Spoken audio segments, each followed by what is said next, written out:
اللهم انصر الحق وأهله واخذل الباطل وحزبه.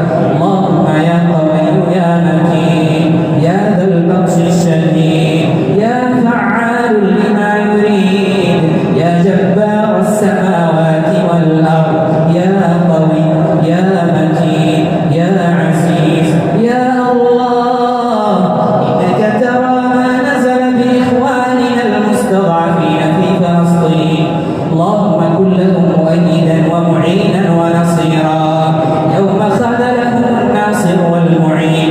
اللهم إن نسيناهم فلا تنساهم، وإن خذلناهم فلا تخذلهم. اللهم أطعمهم من جوع، اللهم أطعمهم من جوع، واسقهم من عطش، واكسهم من عري يا قوي يا متين.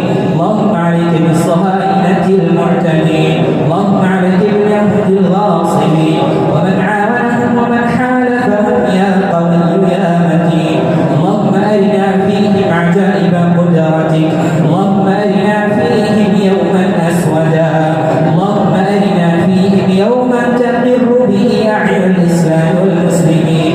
اللهم أسر طائراتهم، اللهم أخرج بوارجهم، اللهم جمد الدم في عروقهم.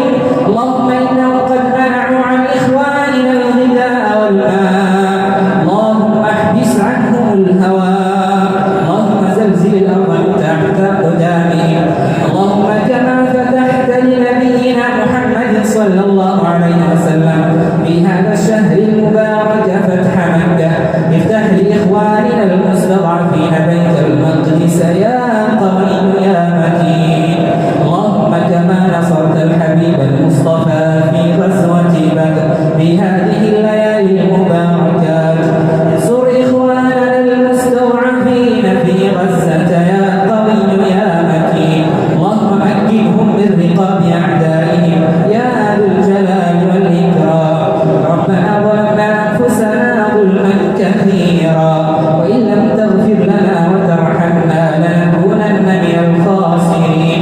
ربنا اغفر لنا ولإخواننا الذين سبقونا بالإيمان